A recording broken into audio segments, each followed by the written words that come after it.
Welcome to the Foster in Palo Alto, California. We are a unique museum dedicated to sharing the watercolor journeys of artist-explorer Tony Foster. We hope to inspire reflection, discussion, and education about art, wilderness, and the natural world.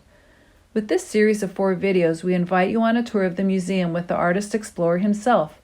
Please join Tony on the 4th of the series, Retrospective, a representation of Tony Foster's previous 14 journeys with reflections on his earlier work as a pop artist. Well, thank you for coming. I hope you're going to enjoy a tour around the, 35 years of my life in a short period of time. And so this is the first series of works we have here, and it's about when I was a pop artist. The problem with this particular section is that or for me anyway, to sum it all up, is that, in the other sections in the gallery are, in this case, 2 or 3 years work, and in the case of the other exhibition, the beauty exhibition, that's more like 4 years work probably. But this section here, which is in a way one of the smallest sections, that's more like 35 years work. And so to sum all that up in a really short time, each painting representing 3-4 years work, because it is one painting from an entire exhibition. That makes it a tricky thing to do, really. So you'll have to bear that in mind as we go round, because all of these are simply one representative of an exhibition which might have been 30 or 40 paintings, or even more. So it's hard to sum everything up in just a few minutes when it took me years to do. So with that in mind, we'll start. But I started off as a pop artist. I was a pop artist for a long time, and sort of, I wouldn't say successful, but sort of moderately successful. I had some exhibitions that were people sort of took some notice, and I sold some work, but I wouldn't say it was a career.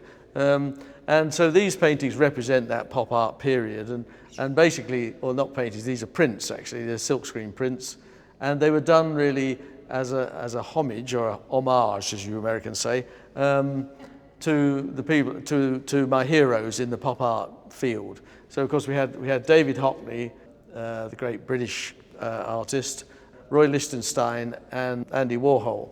And of course I did them in their own style. So I thought the way to symbolize the fact that these should be prominent people in the world was to turn them all into postage stamps. And so I designed postage stamps, each in their own style. So that was a portrait of David Hockney done in his own style. This was a portrait of Roy Lichtenstein, as you know, who did all the spot paintings and all the paintings of sort of enlarged comic books and things, whose things I loved. And there's a sort of pun in this, because Liechtenstein, of course, is a country and not just a person. And so I actually put a little stamp from Liechtenstein in the corner as a sort of pun, really. And then of course I did the edge of the stamp, and then I printed it as if it had been torn off a piece of brown envelope. And he was born in New York in 1923, and so that's why that's the stamp there, 1923. David Hockney was born in 1937 in Bradford, and Roy Lichtenstein and Andy Warhol was born in Philadelphia in 1930. And of course we all know his style, and so I simply did a portrait of him. I guess they represent a 10-year period, my work as an artist, but of course at that time I wasn't a full-time artist like I am now. I was simply doing it when I had the chance and the time to do it. And then we moved on then to the next real phase in my work, which has become, I suppose, my signature way of working, which was about journeys. Now it's quite a jump from this to this. I can see that, and I can see how people think, what the hell's the connection between those two things? And to be honest, there's hardly any connection. I got to a point with the pop art where I got fed up with using second-hand imagery all the time.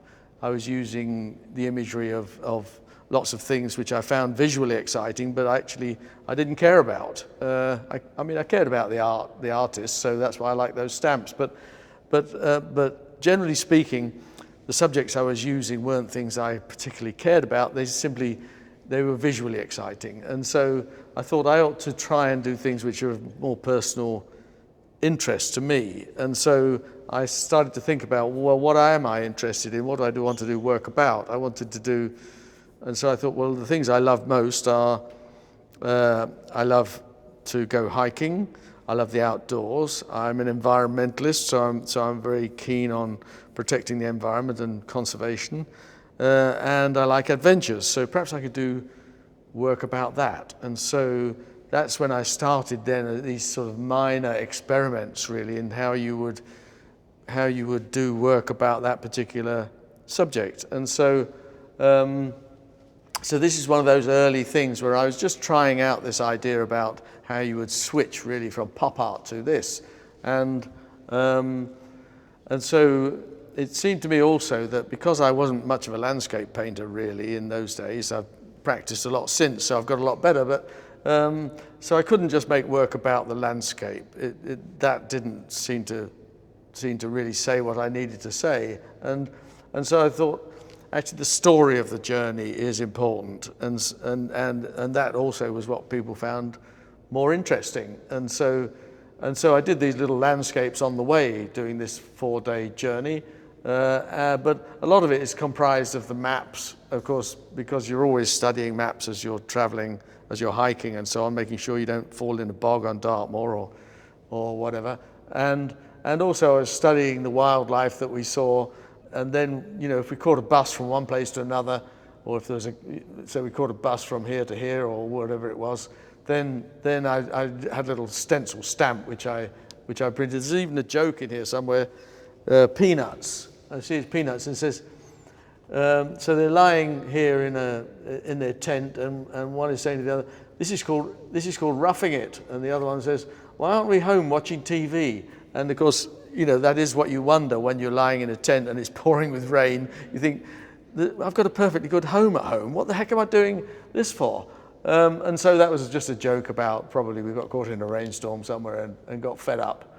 And so that's really the first experiments towards what you might call my more mature style, I suppose, if you were being big-headed about it.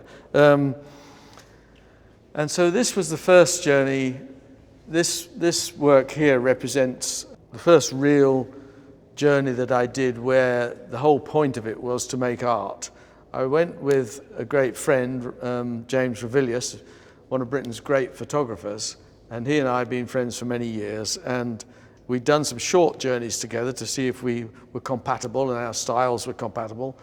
And we devised this idea of following Robert Louis Stevenson's Travels with a Donkey in the Cevennes, which is a delightful book about a 10-day walk that he did across the Massif Central with a donkey called Modestine.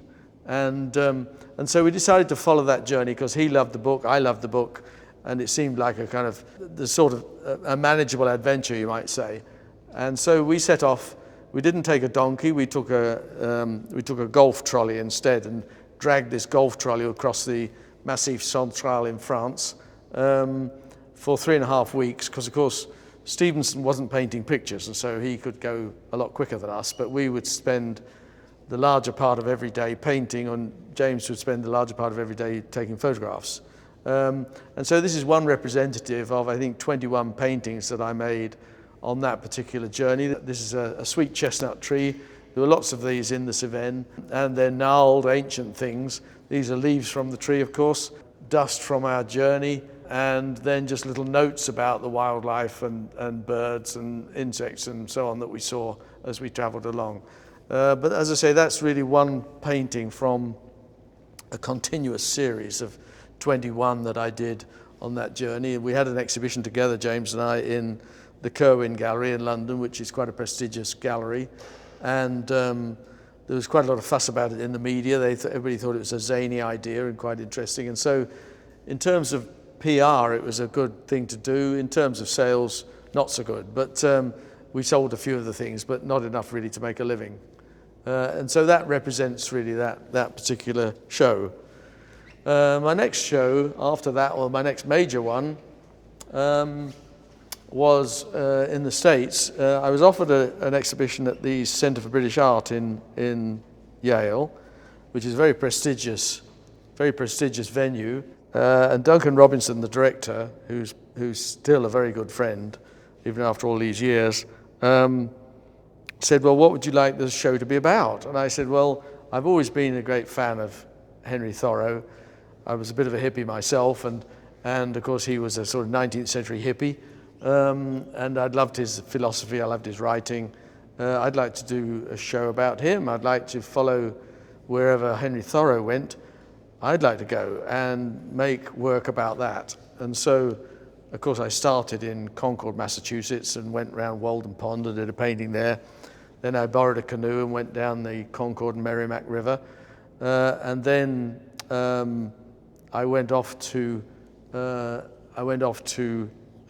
Cape Cod. Everywhere Henry Thoreau went, I went. And at that point, I picked up someone who's become a great friend ever since, Parker Huber, who is one of the great experts on Henry Thoreau.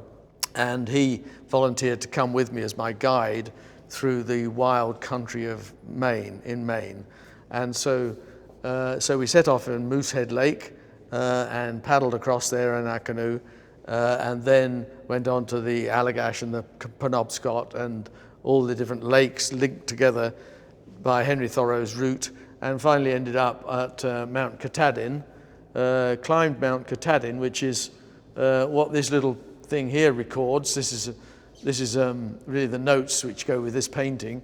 And as you can see, there wasn't actually much to see when we got to the top of Mount Katahdin because it was completely socked in with cloud.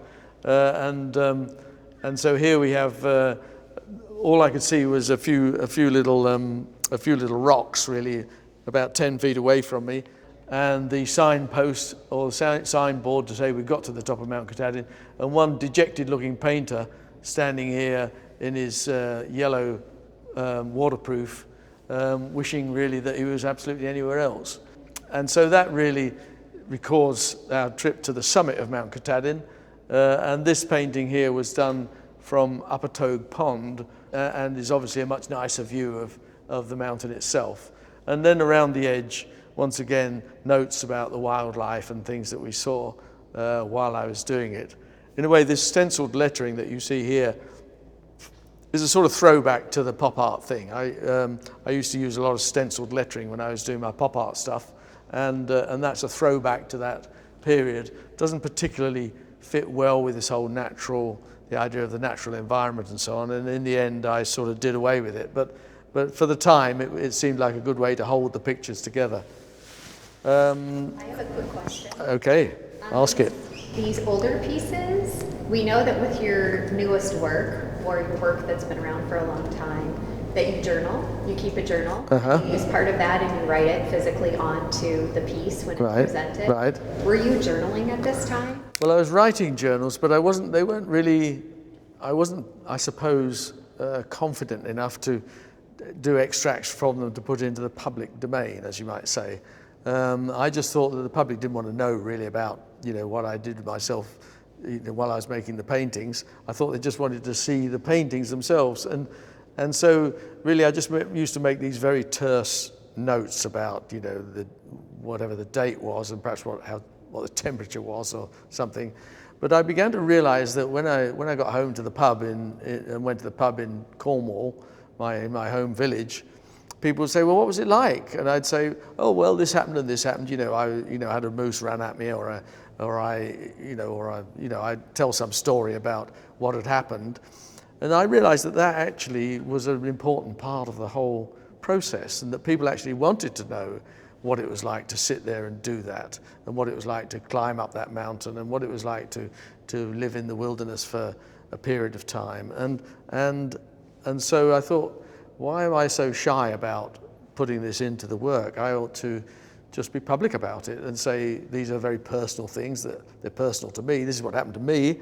And if you went off and did this journey, that might happen to you too, or other equally exciting things would happen, or perhaps more exciting, who knows. But And so it was, so in the end it became as much about the process, trying to describe the process, as it was about trying to simply do a painting of a place.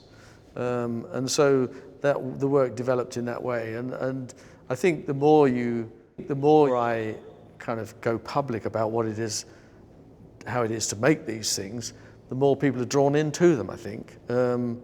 Which makes me seem a little big-headed. Why should people care what happened to me? I mean, it's not that important really, but on the other hand, I think people relate to it because they think, oh, if I was there, that might happen to me too. And so yeah, it was a gradually developing thing really. I think the British are naturally reticent, kind of saying what happens to them personally. We don't talk about ourselves personally very much, but it's something I guess, showing, exhibiting in America a lot, I've realized that people are perfectly open about most things. In fact, sometimes too open, I think. But I guess the importance of this was that it really launched my absolute abiding passion for wilderness, for wild places which are untouched by humans. And I had the sense in Maine that we were in places sometimes which were untouched. There was no sense that people had ever been there. Of course they had. I mean, I'm not the only person who's ever done that journey by any means. But nonetheless, I had the sense that wilderness was dominant, and that to me was a revelation. I realized that in America, you're absolutely fortunate to have these wonderful areas which appear to be completely untouched, and they're protected, they're looked after, and thank goodness for it. And I hope that people will have the sense that this is a really valuable thing to have wild places that human beings are not the dominant species in this particular place. And so I learned that on that journey, and that became really my inspiration for the next 35 years probably, or so, as far as I've got. So that's a really important series to do. And then after that came my friend Bill Brace, who at that time wasn't particularly my friend. He as a joke said, well, now you've done Henry Thoreau, you ought to go and do John Muir.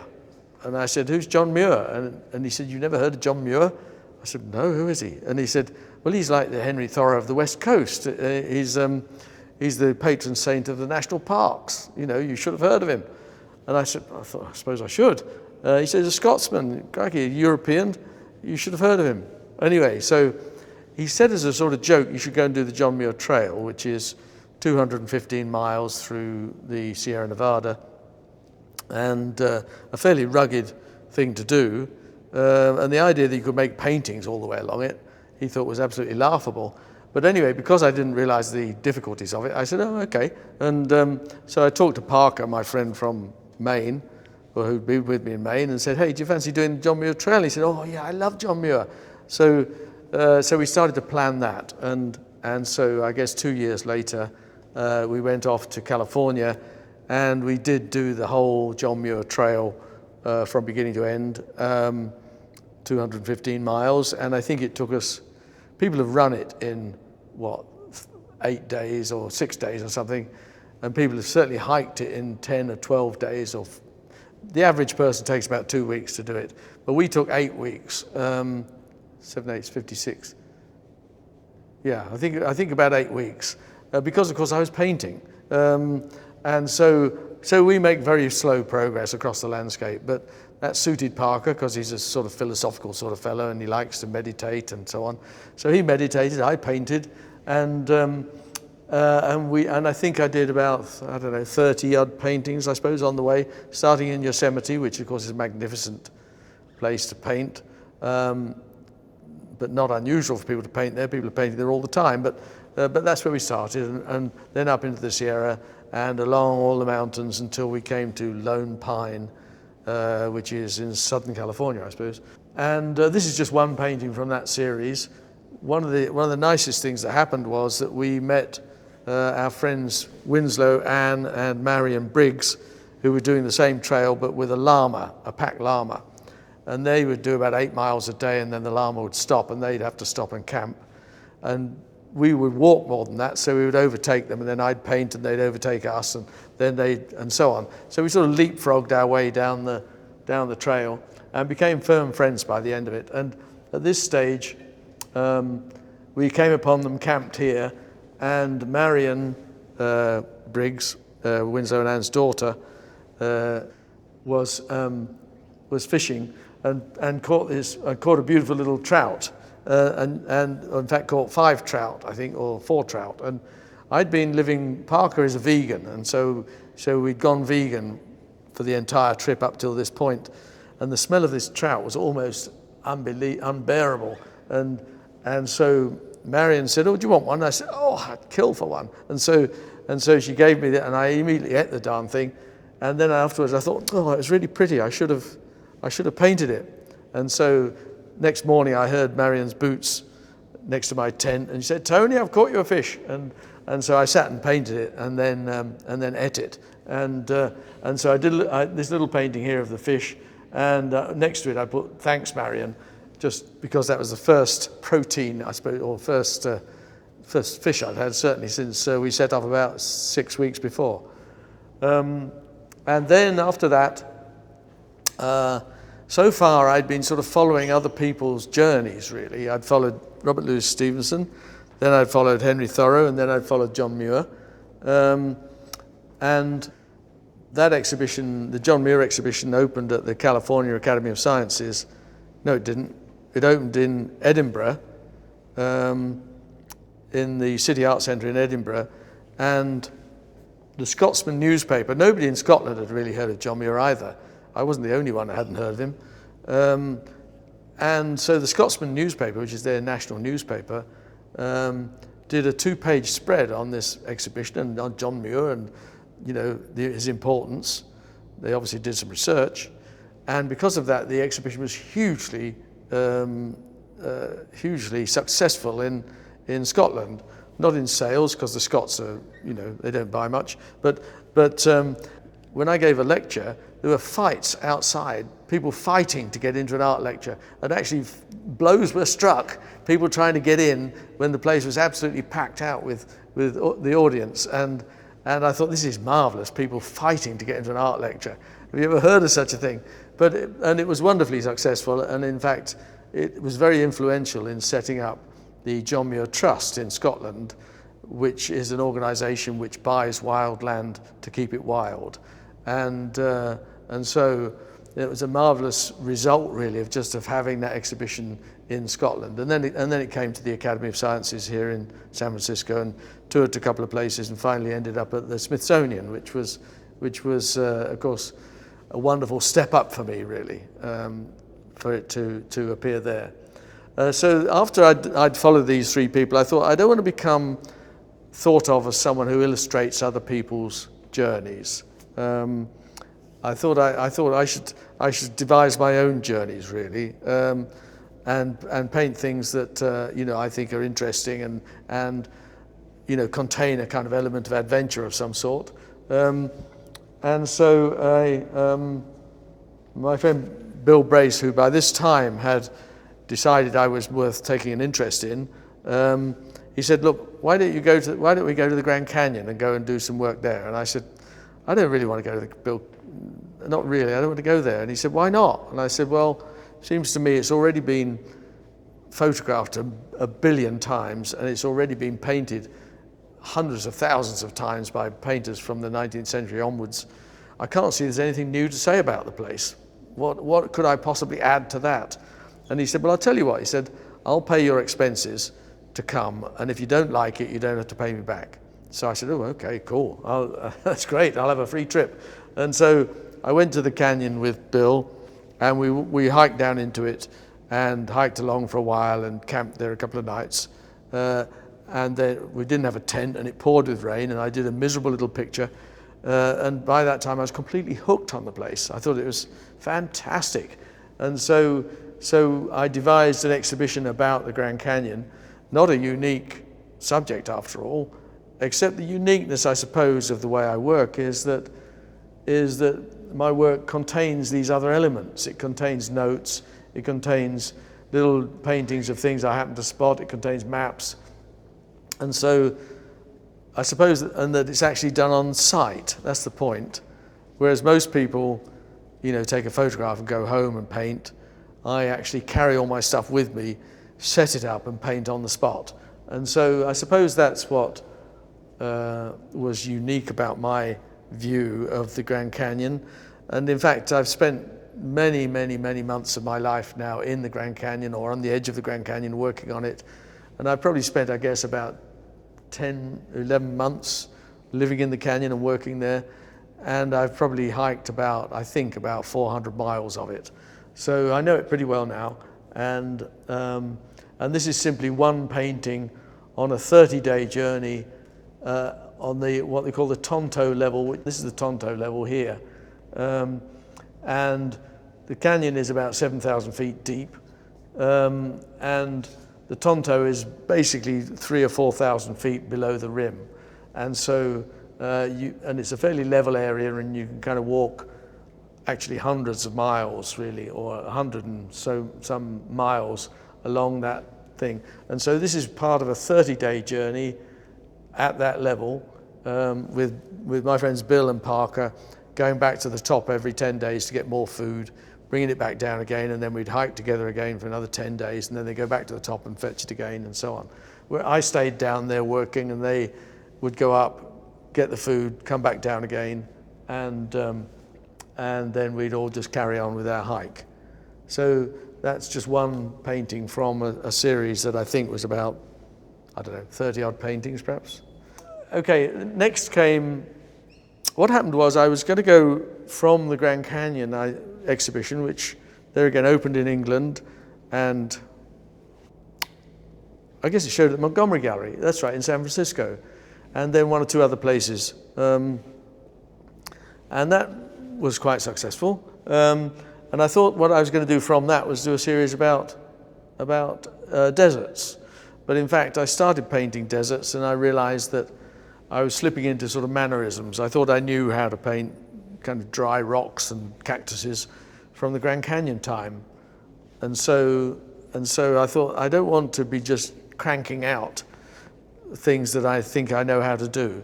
So I thought I should keep challenging myself with different things. And so I thought, how about an exhibition about rainforests? So I then started devising this exhibition about rainforests, most of which was done in Costa Rica.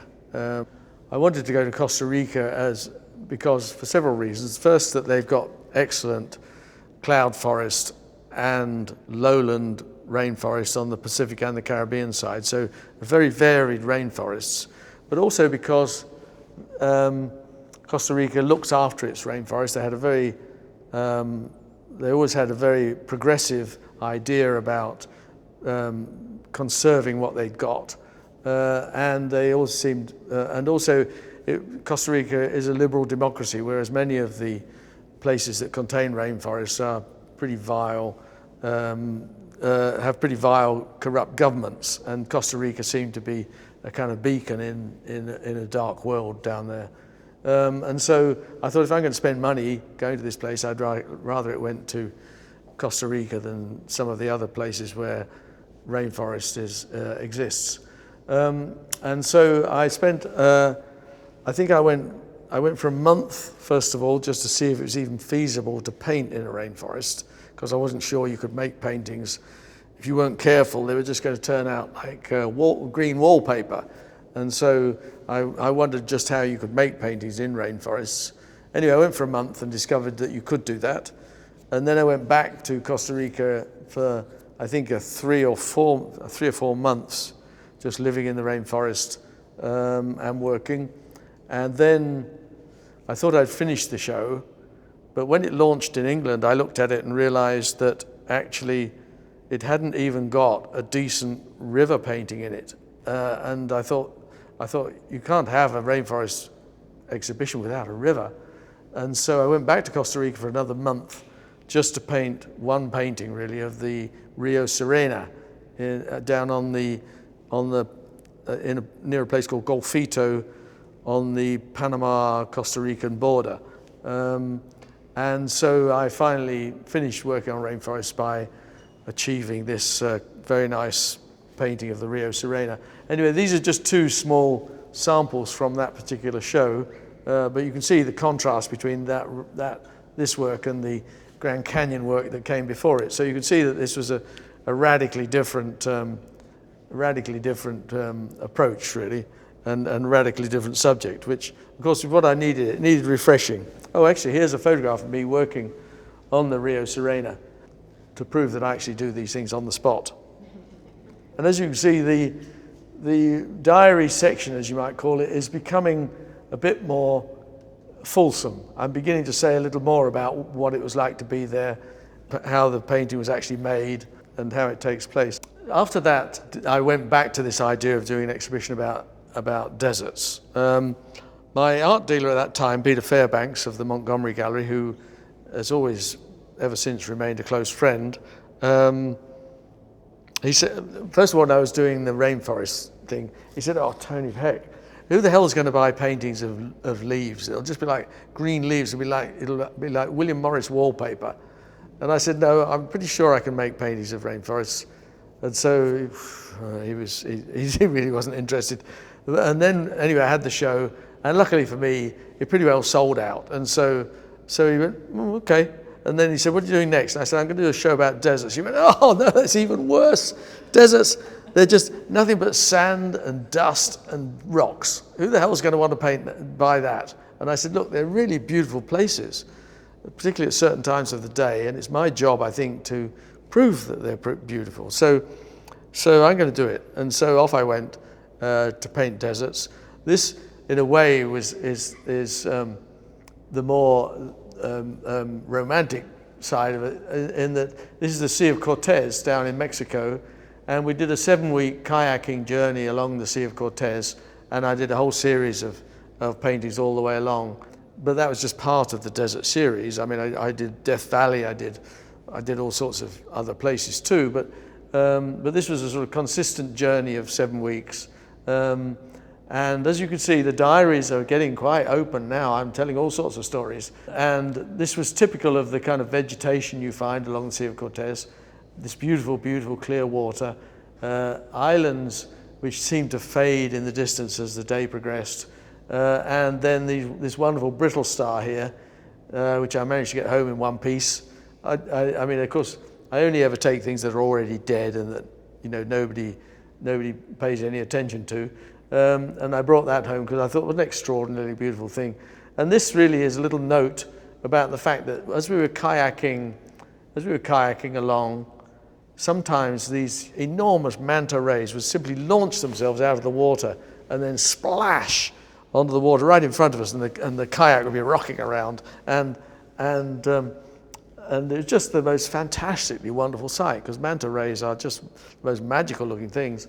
And as a scuba diver, you know, I've dived in amongst manta rays, and they're the most elegantly beautiful, the way they move through the water, and then to see them leap out of the water right in front of you is the most marvelous sight.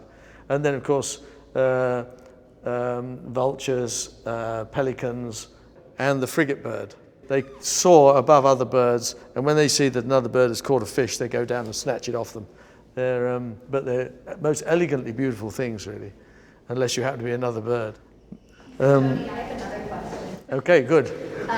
Many people ask if you have to have different palettes based on where you're painting. And in going to these places for the first time, did you anticipate correctly, or did you get to places and didn't have correct colors? Or Good question.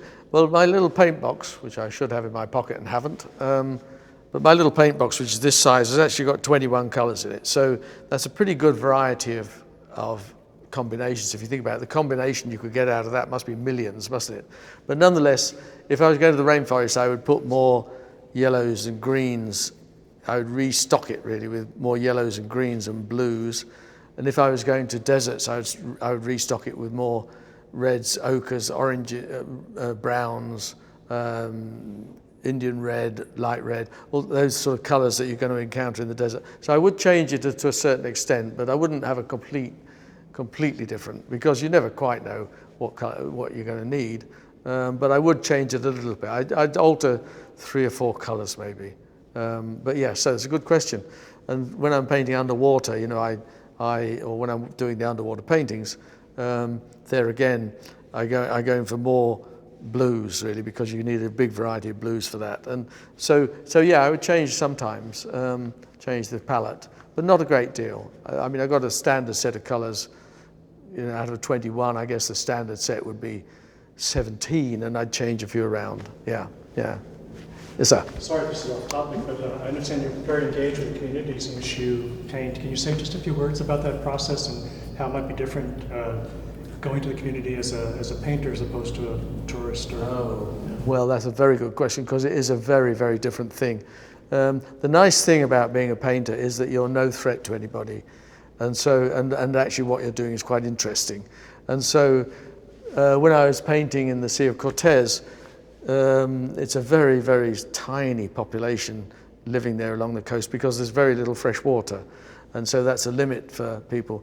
And we would find, as we came up in our kayaks, I don't think anybody, we went from Loreto to La Paz, which is a long way, to a couple of 100 miles, I think, at least.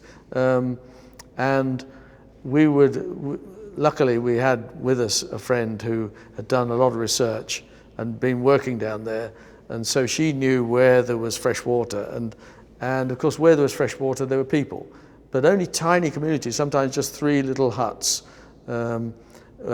mostly with just goats and some coffee and fish. That's what they lived on. And we would call in and we would say, can we fill our water thing? And they'd probably seen me painting already, because they're very observant, of course, and they could see anything happening. And they'd see me painting, and they might come up and lean over and have a chat about what I was doing, and I would talk to them, and they would talk to me. And then, so when we went to their little community and said, yes, of course, and they'd invite us in, and we'd drink coffee, and they had they were wonderfully hospitable, and they might have caught a nice fish, in which case we'd buy a fish from them so we could have it for supper. And so there was always this communication, and they would look out for us. Somehow the next community would know we were around, and if the weather got particularly rough, they would quite often put a boat out and come and see we were okay. And so we found actually that by being a painter, it's a very different thing from being a tourist. And so we had all sorts of wonderful encounters just in that one particular journey, but it happens all the time, because people love the idea that you're actually paying close attention to where they live, and yet you're not going to do it any damage. I'm not about to erect a second home there. It's simply that you're taking an interest because you think it's interesting, and you're no threat. And so I found that living with tribal people, which I've done quite a lot, has always been the most. I've always been humbled by their generosity and their hospitality and just their general openness to, the fact that you're an artist and you're doing something interesting. And so, yeah, that's a very good question. Thank you. Was that an answer to it? Yes. Okay. So where have we got to? Yeah. So about this time, someone who had become a collector and was very insistent that I should go to Idaho. Now, I don't normally take suggestions from people I don't really know about where to go. I do if someone I respect and have worked and have traveled with says, hey, do you fancy going to such and such a place, then I'll think about it. But if someone I don't know comes up and says, oh, you really should go to such and such place, well, I generally don't think about it very much, unless it sounds really interesting. But this collector was insistent I should go to Idaho, and I thought, Idaho? What do I want to go to Idaho for? And anyway, so I sort of ignored that. And then he sent me a huge box of books about Idaho, and I thought, well, it's all very pretty. Thanks for the books. And then took no notice. And then he did the thing which is completely impossible to resist. He sent me a first-class air ticket. And so I thought, oh, okay, I'll get on the plane. And so I went to Idaho, and it's become one of the foundation stones of my life, really. My community in Idaho, in Ketchum, Idaho, which is a tiny little town, but full of the most extraordinary and interesting people. So I went there, I looked around at the Rockies, and I thought, well, this is a pretty extraordinary wonderful place. And so I spent a week going around thinking about what theme I could use to kind of pull together a series of paintings about Idaho. I didn't just want to do a series of random pretty pictures of mountains. That's not my thing. I always try and find some conceptual basis to what I'm doing. Otherwise, you know, the world's full of pretty places. I could just go around painting pretty places and that would be that. So I have to have a theme which holds together. It could be rainforests, could be deserts, could be John Muir. There's got to be something to tie it together. And I decided that the interesting thing about Ketchum is that there's a whole series of mountain ridges, which kind of not quite parallel, but almost. The Sawtooths, the Pioneers, the White Clouds, the Smokies, and so on. And they're all quite different. And I thought that's interesting because they're all quite close together.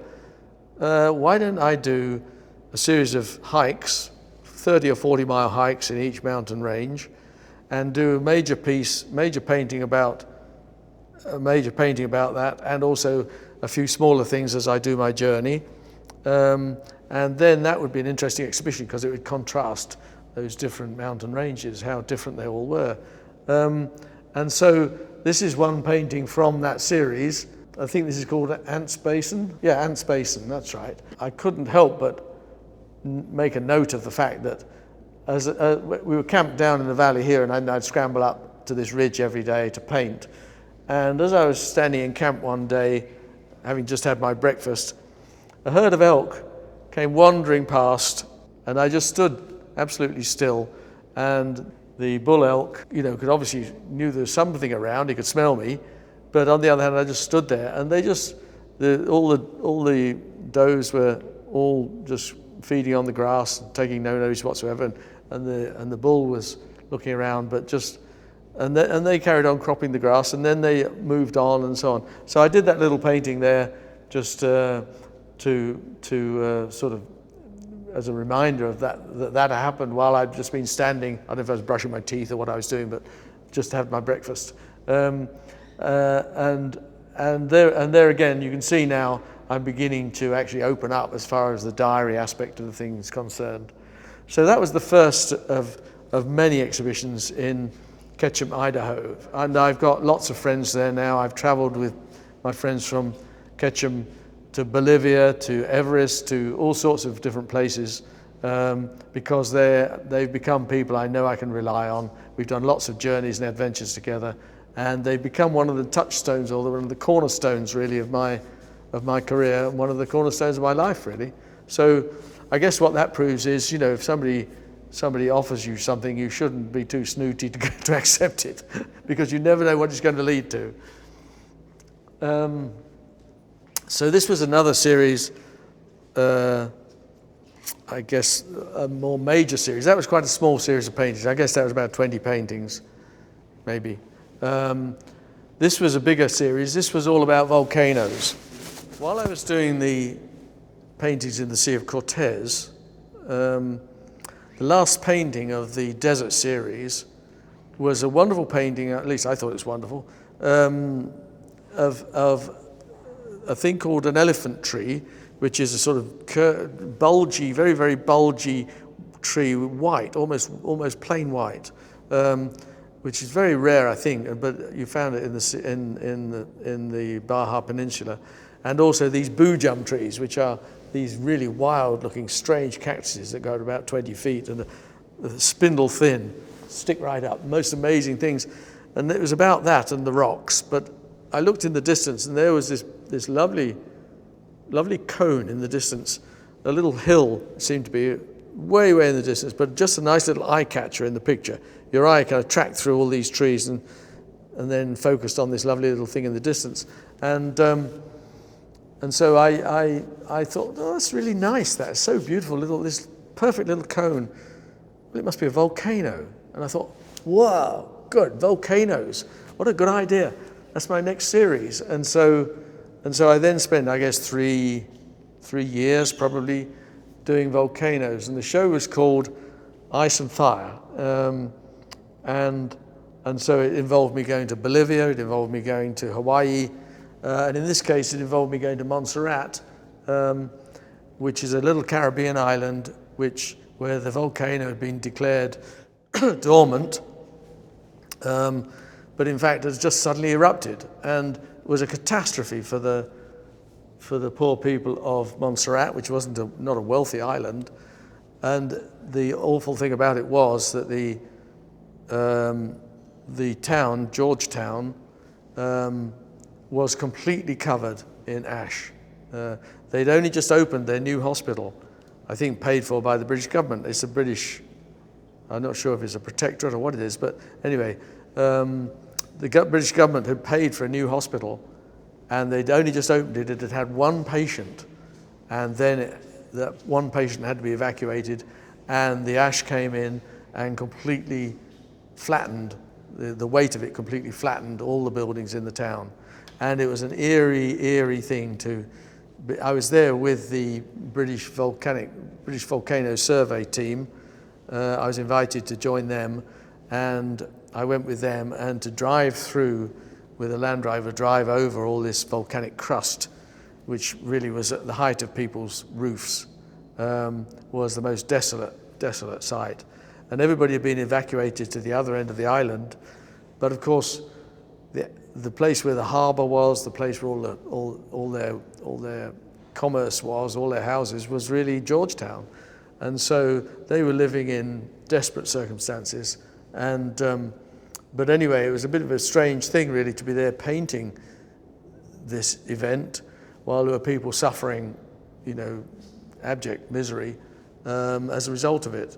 And in fact, one of the people there said, one of the people I was talking to said, "So what are you painting this for? Do you think it's beautiful?" And I said, "Well," she said, "it's destroying our lives." And I said, I know I understand this is a complete catastrophe for you.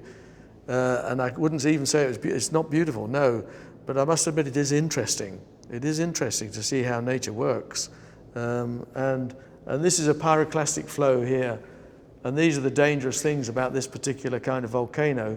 These pyroclastic flows, which are superheated ash and dust and rock, come rolling down at 110 miles an hour, and anybody gets in the way, they're just fried. And despite all the warnings that the scientists had come out with every day, they would tell you what the threat level was of the volcano. Nonetheless, 16 people were killed by a pyroclastic flow in one little tiny village in one night. So it was dreadful. But on the other hand, I was doing a series about volcanoes, and that's how volcanoes are built. But you can see, the vegetation being tropical used to go right to the top, and now it's all burnt away. And this, of course, is the seismograph. We were getting earthquakes about every 20 minutes, and this is a volcanic bomb. What happened was the scientist said, "We're going up in the helicopter up to the rim of the volcano. Do you think you can do something in 20 minutes?" And I said, "If I can come, I'll try and do something in 20 minutes." So the scientists were collecting volcanic bombs because they can tell these are blown up from deep in the earth, and they can tell how deep they come from when they test them, and that tells them something about the force of the volcano. And so I went up there with my sketchbook and did a painting of the rim of the volcano for 20 minutes, and then after 20 minutes, "Come on, out." And so we all jumped back into the helicopter, and sure enough, the whole place started to shake again, and rocks were falling in, and we were in the helicopter watching all that happening. And so I'm sure those notes there, if only I could, they're rather small, but I'm sure if I could read them, they would tell you all about it. So this one here is another exhibition for Sun Valley, and it's from an exhibition called After Lewis and Clark. And we decided that, at least I went on a journey with Bill and Annie Vanderbilt and Michael Engel down the Missouri, part of it, and we were reading Stephen Ambrose's book, is it, about Lewis and Clark, Undaunted Courage, and we thought that'd be an interesting thing to make a show about. And I thought, well, I don't want to run the whole blasted Missouri River and over the Continental Divide and into the Columbia. That would be that would be more than my life. That would take more than my life, really. And so I decided what I would do was I would do something about all the bits of the landscape, all the route that no white people had ever been to before Lewis and Clark. In other words, the bit that they were the first white people to go through, which turned out to be a bit from where I think the Milk River meets the Missouri, over the Continental Divide to where the Snake meets the Columbia. And so that's the bit I did. And what I discovered, of course, was there wasn't much left of what you might call wilderness. Most of that had been swept away because Lewis and Clark weren't looking for beautiful landscapes. They were looking for the easiest way to get from east to west. And so they were going the easiest way through the mountain passes and things. And of course, then that meant the railway went that way, the roads went that way, people built towns, and so that wilderness was quickly swept away. But I did find certain jewels of places which seemed to have the sense of being at least untouched. And so my job, I thought, was to find what those little jewels were and join them together in a string, rather than like, Lewis and Clark with a string, and these little places that I found were the pearls that I strung along it to make the necklace or to make the exhibition. And this is a picture of near the gates of the mountains. We were camped here, and every day Bill Vanderbilt and I would canoe up to what I called Num Bum Rock, because I sat on this sharp rock for 4 or 5 days doing this picture, and I did get a numb bum doing it. And then he would go back and in the canoe and go for a hike or something, and then at 5 o'clock or 6 o'clock he would come and fetch me off my rock, and we would go back together. And so that is that painting. And some of these things are referring, of course, to the Native American presence, so devastated by the fact that Lewis and Clark were the first of many, many Europeans to come in this way, and of course the people who suffered most from that were the native population. Then I did a series called Watermarks. A pretty wide open idea in that it was about water in all its forms. I just wanted to do, I thought the extremes were the icebergs from Greenland, in other words frozen water, all the way through to the boiling water of the geysers in Yellowstone, and everything in between. So waterfalls, river journeys, underwater in coral reefs, lakes, swamps. Think anywhere where water was the predominant feature, really. And so that tied together an awful lot of things and an awful lot of travel. I think it was quite a big show. I think it was 40-odd paintings.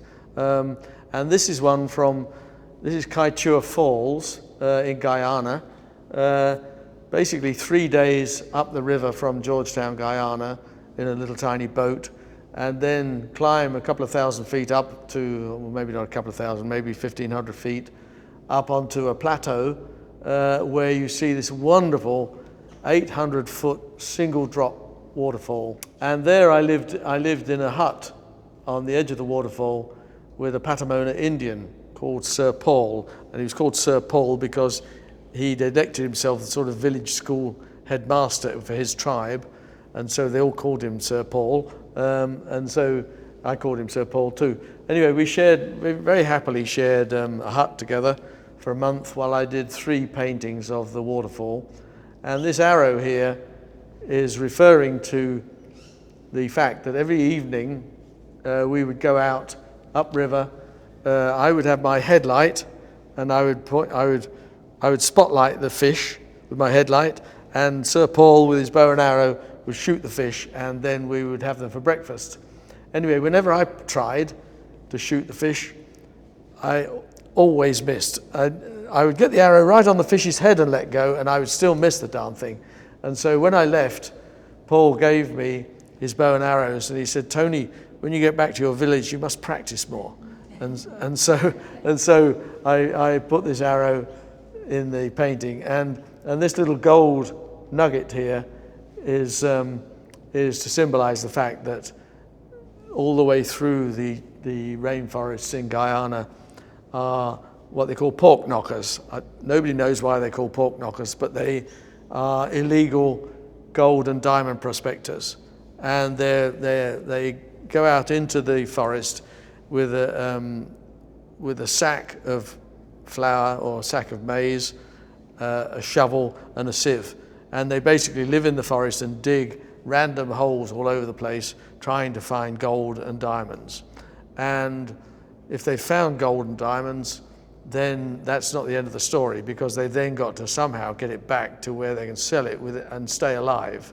The other thing they take with them is a gun, and people are constantly being murdered in the rainforest, and it's an utterly lawless place.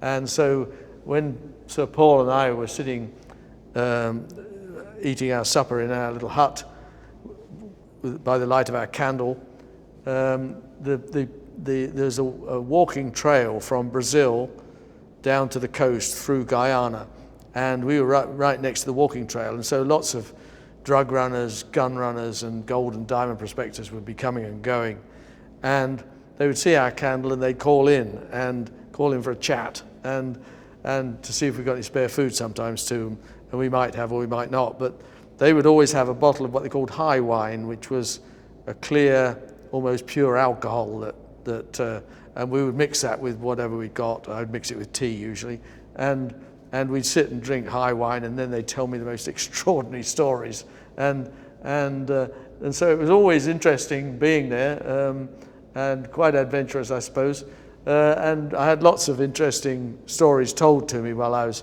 sitting eating my dinner or eating my fish, in Sir Paul's hut. So it was an interesting time, and I did 3 paintings that I was very pleased with. But that was just part of this great show about watermarks, which, as I say, includes icebergs from Greenland, and it includes the Okefenokee Swamp and some underwater paintings and so on. So it includes an awful lot of things, and the paintings from Yellowstone too. These are 2 paintings from another exhibition which started from Ketchum, Idaho, with my pals there. I said one day, wouldn't it be great to do the whole Salmon River? Because the Salmon River is America's longest wild river, undammed, untamed, and it goes all the way from the Sawtooth Mountains, where it drips out of the rocks up in the mountains, all the way down 415 miles to where it meets the Snake River. And I said, it'd be great to do that, wouldn't it? Do the whole thing. And so my pal was always up for an adventure. Said, yeah, let's see if we can do it. So we put together, or at least Bill and Annie Vanderbilt put together the logistics of doing such a thing. And I said to the folks in Sun Valley Center for the Arts, would you be interested in a show about that? But not just me. I don't just want to be the only person doing it. Why don't we see if we can find a composer, a poet, and a writer and a photographer who would also be interested to do such a thing, which they did. And they thought it was a marvelous idea for a kind of mixed show of all the arts about the Salmon River.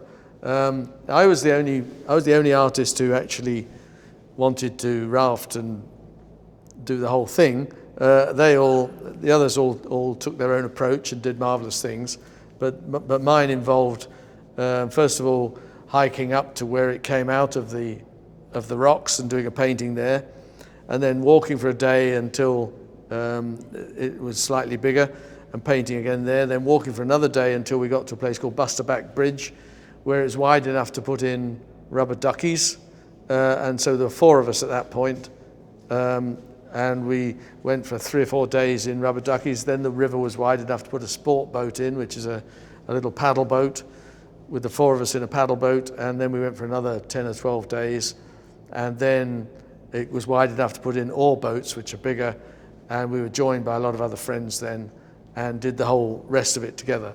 And so my purpose was to do a painting every day, and so I would do a painting every day, 27 paintings, because it was 27 days, and these are 2 of the paintings from that series, showing the differences between sometimes the river is calm and pastoral, other times it's crashing over the boulders and with big rapids. So it was never dull. Sometimes you'd have a quiet passage, and that was lovely. And then sometimes you'd be paddling for your life. These are two little shows which I did in Ketchum, Idaho. Sometimes it's nice just to do a small show, which only takes a few months to do. This is two examples of that, really. This was one painting from a little show called, what the heck was it called? Rocky Days, that's right. And I think it was only 9 artworks. So it's a tiny show, one big painting, I think, and then 8 small ones. And it was just about places that my friends had suggested to me as making a nice place where we could hike out to it, maybe we could camp, spend a little time, and just do works which just summed up something about the glory of their surroundings. And then this series here had a little more of a conceptual basis to it, in that my friends, I noticed, were reluctant to tell me about some of the most exquisite places they knew about. They're all of them mountain people. They love to be in the mountains. They've all got their favorite places. And one thing they don't want to do is tell other people about them. And they certainly didn't want me telling other people about them, because then they knew the story would be out and they'd be overrun. And so I said, well, how about this? You tell me where these places are and take me to them, and I promise that I will keep absolutely secret where they are. I won't tell anybody. I will just quietly do the paintings, come back out and not tell anybody. And unlike with all my other things which tell you exactly where places were, that won't be a part of it. And so we did a series called Secret Sites, and this is a painting from that series, Secret Sites. And as you can see, the instructions on how to get there and the map are sealed up in this envelope here. So if you want to know where it was, you have to buy the painting and then destroy it. And so far, I don't think anybody's ever done that. And the little photograph there is me. There was one large painting, and I think 9 small ones. And there I think 14 days I was sitting doing that big painting secretly, and the only person who came to talk to me or find me or resupply me was the person who pointed it out to me. And it was a matter of scrambling up a steep bank where there were no tracks into this big basin where it seemed that nobody had ever been there before. It was marvelous. And anyway, it remains a secret to this day where that was. And this is the last big painting in this area of the gallery. As you can see, it's a painting of Mount Everest. I did an exhibition called Searching for a Bigger Subject. And what prompted that was I was working in the Grand Canyon, and I found a water bottle which had a canvas cover on it, and the canvas cover, and it was obviously a tourist souvenir of some sort, and it said Mount Everest. And I thought, whoa, that's really bizarre, this thing, Mount Everest in the Grand Canyon. And I thought, what a wonderful idea for a show, comparing the world's 2 greatest landscape icons, Mount Everest and the Grand Canyon. And so I thought, well, I'll do that show. And so I went off to Everest. In the end, I went 3 times to Everest, each time spending about 6 or 8 weeks there, in order to make paintings of Everest itself. This is Everest here. Everest, until you get right up to it, Everest from the Nepal side is hidden really by Nuptse and Lhotse, these mountains here. And Everest is kind of shielded behind it. This everybody recognizes as Amadablan, like a great thumb sticking up. That's very recognizable. And this is painting done from, I think, at about 12 or 13,000 feet. But in fact, in the end, of course, I went up to 18,500 feet in order to make paintings once I got closer to Everest. And this was partly done the first year I went and partly done the second year. Remember, this was done on site. It's not done from photographs. And so I had to have an enormous drawing board, a 6-foot drawing board, in order to do these giant paintings of Everest. So I claim that I've done the biggest paintings of Everest on site, and I'm also the only person who's ever painted all 3 sides of Everest, because Everest is basically triangular, if you look at it from the top. The north face and the east face are both in Tibet, and the southwest faces in Nepal. So I went to Tibet and to Nepal in order to make that series. And then, of course, I went back to the Grand Canyon and did some equally large paintings, 6 feet, 2 big 6-foot paintings, as well as some smaller things. And altogether, the exhibition was probably, I don't know, maybe 40 paintings. And it took a lot of time and a lot of effort. And in fact, was one of the times when I nearly died when I was working higher up than this, above Kaieteur at a place 17,600 feet. And I ended up with altitude sickness, which involved cerebral edema and pulmonary edema. And in fact, I went into a porter's rescue clinic, which, and was rescued by the doctor there, who said, well, and I said to him at the time, I said, I felt that if I could just have one good night's sleep, I'd have been all right. And he said, one good night's sleep and you'd have been dead. So that was a salutary lesson, really. But the lesson was not that I couldn't go to those heights, but the lesson was to go up much slower, which I did the next year when I went back to finish the paintings that I'd sort of slightly aborted by having to come down from that level. But anyway, and then this here is a silk kata. When you leave Nepal and you've been working with the Sherpas, who are marvelous, marvelous people, when you leave, as a mark of sort of affection and respect, they hang around your neck these silk scarves, these katas. So whenever I left, I was always draped in half a dozen silk katas. And then along here we've got water from the melted snow on Everest, and a little Buddhist symbol and a simple stone. Souvenirs really from my time painting that picture.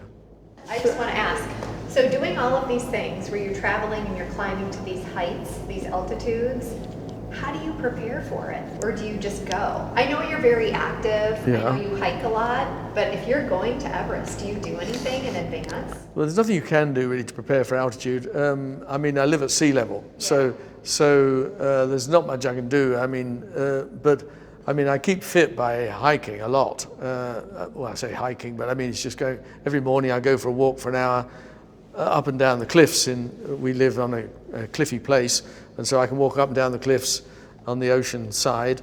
So we're lucky that we have that. So that keeps me physically fit, but you can't really prepare for altitude. And everybody has got an altitude ceiling, but nobody knows what it is until you try it. And I've discovered that mine is about 18,500 feet, because I've been up to that level 3 or 4 times, and a couple of times I've passed out, and a couple of other times I felt fairly groggy. And I think, okay, well, that's probably my level. So if I needed to go higher, I would have to have oxygen. But some people can go to 20,000, I know a friend of mine, well, someone who I know and he knows me, Stephen Venables, he has summited Everest without oxygen. He got up to the summit. He was too late in the day. That was from the east face, which is the most difficult. He was too late in the day. He was on his own. He then came down 500 feet, cut himself a snow seat because he couldn't go down any further. It was too dark. Sat there all night without oxygen, 500 feet below the summit, and then found his way back down over the next period of the next few days. So who knows what his limit is? I mean, he's been up to 29,000, whatever Everest is. Was it 29,000 something, or 29,000, isn't it? Yeah. And somebody said, well, did you suffer from any serious ill effects from doing that? And he said, no, not really. I lost a couple of toes, but nothing serious. But anyhow, I mean, he was perfectly capable of, surviving that. Well, I know I couldn't, but it's just, and the funny thing is, it's not whether you're fit or not, or whether you're young or old, or whether you smoke or don't smoke. It's nothing to do with any of those things. It's just how well your blood corpuscles absorb oxygen, and there's nothing you can do about it. But the Sherpas, I know, do have a particular, their bodies are particularly adapted to it. But otherwise, unless you're a Sherpa, nobody knows how high you can go until you try it. But yeah, so you can't really train for it, is what I'm saying, I suppose. But thanks for coming anyway, and I hope you enjoyed the tour.